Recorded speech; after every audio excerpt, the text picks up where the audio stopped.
লক্ষ্মীপুরের রামগতিতে বিয়ের প্রলোভন দেখিয়ে ধর্ষণের অভিযোগ, থানায় মামলা। বিস্তারিত দেখুন লক্ষ্মীপুর প্রতিনিধি কবির হোসেন রাকিবের করা প্রতিবেদনে।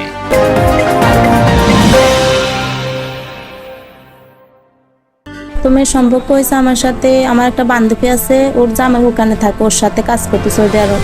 পরে ওখানে ওরে ধরছে, ওর বাসা আমি থাকতাম, আমাকে ফোনে কথা বলতে দেখছে, ওর জামাইয়ের সাথে ওখান থেকে আমার পছন্দ করছে। পরে আমার বান্ধবীরে ধরছে যে আমারে মানে রাজি করানোর জন্য যে আমার সাথে সম্পর্ক করবো। পরে আমার বান্ধবী মানে আমারে বলবার পর আমি প্রথমে রাজি হইল যে আমার সব কিছু মানে বিস্তারিত হেরে বলছি যে আমার একটা বাচ্চা আছে, আমার আগে সংসার হয়েছে, আমার বাবা মা নাই, আমি গরিব, আমি সব কিছু হেকে বলছি। বলবার পরে বলছে হ্যাঁ ঠিক আছে, আমি সব কিছু জানি শুনি আমি সম্পর্ক করতেছি। আমারে ওই বান্ধবী বলছে আমি সব কিছু জানি শুনি আমি সম্পর্ক করতেছি। পরে বলতেছে যে কবে দেশে আসবেন, বলতেছে যে আমি জানুয়ারি মাসে 25 তারিখে দেশে আসবো। পরে কইছে ঠিক আছে। পরে কইতেছে যে আমি যাইলে বিয়ে করব, যে মানে আমি জিজ্ঞেস করছি আপনি কি আমার সাথে কোনো প্রতারণা করবেন, কোন আমি যেদিন আমার সাথে কথা বলে পাস ওদিন হ্যাঁ ওমরা করতে গেছে। পরে ওখানে ওই দেশ নিয়ে মানে কসম কাটছে যে আমি সৌদি আরব নিয়ে কসম কাটছি, আমি পবিত্র দেশে আছি, আমি কখনো প্রতারণা তোমার সাথে করুম না, আমি তোমারে মানে বিয়ে করুম, তোমার ছেলের আমি মাইনা নেবো যে তোমার ছেলে মানে আমার ছেলে। ওই তরুণীকে একাধিকবার ধর্ষণের অভিযোগে থানায় মামলা দায়ের করা হয়েছে। ভুক্তভোগী কমলা বেগম চরগাজী ইউনিয়নের চর আফজাল এলাকার বাসিন্দা।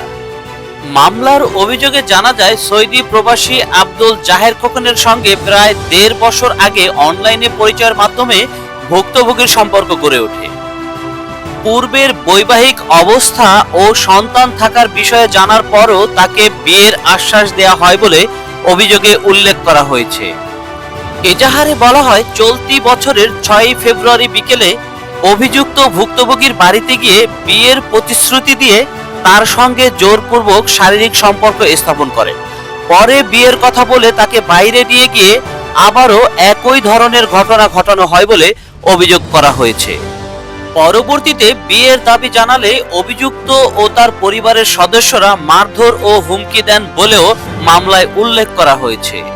ভুক্তভোগী বিষয়টি পরিবারের সদস্য ও স্থানীয়দের জানানোর পর তাদের পরামর্শে থানায় অভিযোগ দায়ের করেন। মামলায় অভিযুক্ত আব্দুল জাহের খোকন সহ তার পরিবারের আরও কয়েকজনকে বিবাদী করা হয়েছে, কয়েকজনকে সাক্ষী হিসেবে উল্লেখ করা হয়েছে। এ বিষয়ে আইন শৃঙ্খলা বাহিনীর পক্ষ থেকে জানানো হয়েছে অভিযোগটি গ্রহণ করা হয়েছে এবং বিষয়টি তদন্তাধীন রয়েছে। এভাবে আমি শুনছি। বাড়িতে আসবার পরে হ্যাঁ মনে করেন আমার একটা নাগপুর বানাই দিছে, ওই খরচপাতি এমবি টেমবি দিত মনে করেন টুকিটাকি দিবার পরে বাইক মনে আমি মাসখানিক মতন ছিলাম। থাকবার পরে আমি হঠাৎ করে একবার ঢাকা গেছি আমার বান্ধবীর পাশে গেছে না, ওখানে মানে করতেছে যে আলাদা রুম নাও, তুমি সার্কি বাকি করার দরকার নেই। পরে আমি বলছি সার্কি না করলে আমার কিভাবে আমার ছেলেটা আমি মানুষ করুন পড়ালেখা করাম। কইতেছে আমি খরচ পাতি দেবো, তোমার প্রতি মাসে 5,000 টাকা করে দিন, তোমার প্রতি মাসে 5,000 টাকা করে দিলে তোমার হয়ে যাবে, 2,000 টাকা তোমার হাত খরচ আর 3,000 টাকা তোমার ছেলেরে আমি দিন খরচ পাতি দিই আমার দেশে। পরে আমার বান্ধবী আমাকে বুঝালো দেখ চাকরি করার দরকার নাই, থাক যেভাবে বল হ্যাঁ এভাবে শুন। তার আমি দূরতন বলছি আমার বান্ধবীর বাসায় আমি 2-2.5 মাস ছিলাম ঢাকাতে, চার দিয়ে আমার সম্পর্ক জোড়াইছে। ওখানে থাকবার পরে 2-2.5 মাস থাকার পর আমি বাড়িতে আইছি। বাড়িতে আইবার পরে হ্যাঁ আমার বলতেছে যে ওখানে যাওয়ার দরকার নাই, যে তুমি আলাদা বাসা নাও, আলাদা বাসা নিয়ে তুমি ওই ভাইয়ের সাথে একা থাকো। তো আমি বলতেছি না আমি বাড়িতে থাকি সমস্যা না, তোমার ফ্যামিলি তোমাকে বিয়ে দিয়ে লাগবো যে বাড়িতে থাকলে নানার জন্য নানা কথা করবো, তোমার মন ঘুরে যাবো, আমার মন ঘুরে যাবে, থাক তুমি আলাদা বাসা বাদ, আমি বাসা ভাড়াটা সব দিন। পরে এরকম করতে করতে 1 তারিখ মনে করেন সাথে তার বাসা পাবো না, 1 তারিখ 25 তারিখে আমার মেজাফুর ধরছে যে দেন ওরে বাসা ভাড়া করে রাখি, গ্রামে থাকলে কালো হয়ে যাবো, যে এসে সে এসে যে ওখানে থাকুক শহর এলাকা থাকুক পদ্মাভাবে চলুক, মানুষের না দেখে। পরে ওর কথা আমি ওর যেভাবে বলছি আমি ওর স্বামী হিসেবে এভাবে আমি শুনছি মনে করেন, ওর কথা আমি কখনো পালাইতাম না, বিয়ে করার জামাই মতন আমি ও যেভাবে বলতো ওখানে আমি ওইভাবে চলাফেরা করতাম।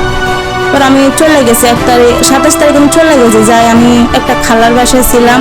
হ্যাঁ খালার সাথে কথা বলছে, তারপর পরে হ্যাঁ বলতেছে খালারে বলছে খালা একটা বাসা নিয়ে দেন ওরে। পরে খালা আমি যেদিন গেছি 27 তারিখ দিনে রাইতে হাইটা মনে করেন 2-3 জায়গা দেখে আমার একটা বাসা নিয়ে দিছে 5,500 টাকার ভিতরে। বাসা দিবার পরে 1 তারিখে আমি বাসায় উঠছি। আমি বান্ধবীর বাসায় যাব দিয়ে সম্পর্ক হয়েছে, এর বাসায় কাপড় চোপড় নিয়ে আসছিল, ওর বাসায় আমারে থাকতে দেন, আমি গেছি বলতেছে ওই দিন যাই ওই দিন চলে আসবে। আমি ওর বাসা থেকে আমার কাপড় চোপড় জিনিসপত্র নিয়ে আমি চলে আসছি। আসবার পরে বাসায় থাকতেছি রইতেছি। পরে মনে বাসা নিবার পরে 10-12 দিন হয়েছে। 10-12 দিন হওয়ার পরে আমি বাড়িতে আসতে কইছি আমার গ্রামে। হ্যাঁ আমার কইতেছি এখন যাওয়া লাগবে না, পরে যাই। পরে আমি কইছি আমি একটু বাড়িতে যাই, আমার মন মানে কেমন খারাপ লাগতেছে। আমি তো পরে বাড়িতে আসতে দিয়েছি। বাড়িতে আসবার পরে 1 সপ্তাহ লাইন আবার আবার মনে করেন চলে গেছি ঢাকাতে। যেরকম করতে তেমন করেন মাস চলে যেতেছে, এরকম 3 মাস বাসা ভাড়া রাখছে আমার, 3 মাস হয়ে যেতেছে। জামাইবুর মতন কথাবার্তা বলতেছে, ভিডিও কলে 1 মিনিট কথা না বলে পাগল হয়ে যায়। আমার ফোন যদি মনে করেন সময়তে চার্জ থেকে যদি বন্ধ হয়ে যায় পাগল হয়ে যায়। হ্যাঁ মানে করতেছে জীবন দিয়ে লাই বাচ্চা তো কবে বলে আমি ফোন ইয়া করি এলাই আমার অন্য জায়গায় মানে বিয়ে দিয়ে দিছে আমার ফ্যামিলি। তা আমার ফ্যামিলি আমার বোন বলছে যে তোমার কথা দিছি আমরা বিয়ে দেবো না, মনে করো আমরা তো মানুষ, আমরা তোমার কথা দিছি আর আমারও অনেক কিছু বলছে, কসম কিরা দিছে যে তুমি কখনো আমাকে ছাইরা যাবা। আমি হ্যাঁ ওর সাথে কথা দিছি যে আমি কখনো ছাইরা যাবো না, আমি সারা জীবন আপনার কাছে থাকবো, আমি কখনো ছাইরা যাবো না।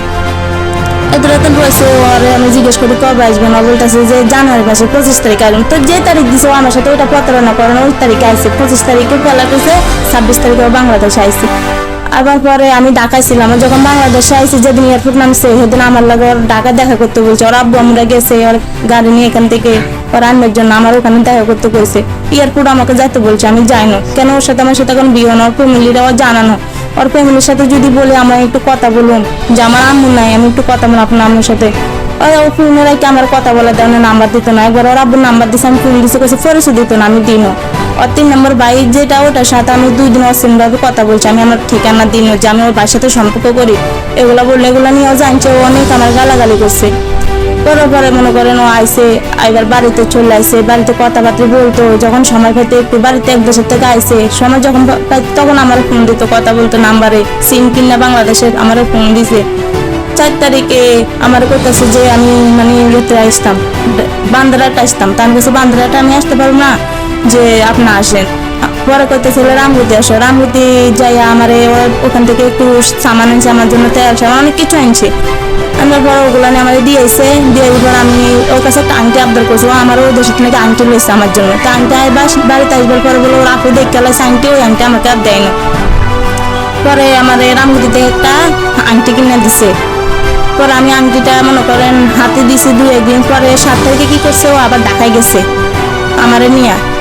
4 তারিখে আমার আংটি দিয়েছে, 7 তারিখে ঢাকা গেছে শনিবারে। ঢাকা যাইবার কালে আমার নিয়ে গেছে, বলতেছে আমি ওই দিনে প্রেশার দিছি যে বিয়ে করো, আমার করতেছে আইডি কার্ড নাই, আইডি কার্ড হারাই গেছে, আইডি কার্ড আবেদন করতে দিছে। আমি বাড়িতে আসবার পরে আমি বিয়ের জন্য মানে চাপ দিই যে একটা মানুষের দেখলো তো খারাপ বলবো যে এলাকার মানুষে যে বিয়ে করে এলাম। হ্যাঁ করতেছে না আমি এখন বিয়ে এখন করবো না, আমার আইডি কার্ডটা আসুক, ভোটটা যাবে, একটু ধৈর্য ধরো। তো আমি এর কথা তো ওইভাবে বিশ্বাস করছি। পরে ঢাকা গেছি, ঢাকা যাবার পরে মনে করেন যাইতে যাইতে 7 তারিখে যাইতে যাইতে সন্ধ্যে গেছে, মনে করেন বাসা আসছিল, খাওয়া দাওয়া করছে স্বামী স্ত্রীর মতন। ওখানে মানুষ জিজ্ঞেস করছে কেউ স্বামী স্ত্রী, সবাই ফ্যামিলিতে গেলে জানো আমার জামাই সৌদি আরব থাকে। হ্যাঁ ম্যানেজারের সাথে কথা বলতো সৌদি আরব থেকে, তো ম্যানেজারের কাছে টাকা টুকু গড়বড়টা মানে আমার ফোন যদি অনেক সময় একটু বন্ধ থাকতো ও তাড়াতাড়ি ম্যানেজারে ফোন দিত, ম্যানেজারে ফোন দিয়ে মানে আমার বাসা পাঠাতো আমি কি হয়েছি না বিপদ আপদ হয়েছি নি যে আমার খোঁজ খবর নিত। তো ম্যানেজারে যাই দরজা লক করতো, মনে করেন আমার খোঁজ খবর নিত, আপনার জামাইকে ফোন দেন, আপনার জামাই এমনি আমরা টেনশন করতে দিতাম ফোনটা। তো যেদিন 7 তারিখে গেছে ওদিন ম্যানেজারে বলতেছে ভাই ঘর ভাড়া তল দিতে হবে। হ্যাঁ করতেছে যে 2-1 দিন পরে দিই, 10 তারিখটা এখন আসেন না, আমি আইসি এক জায়গা থেকে ঘর ভাড়াটা দুমো।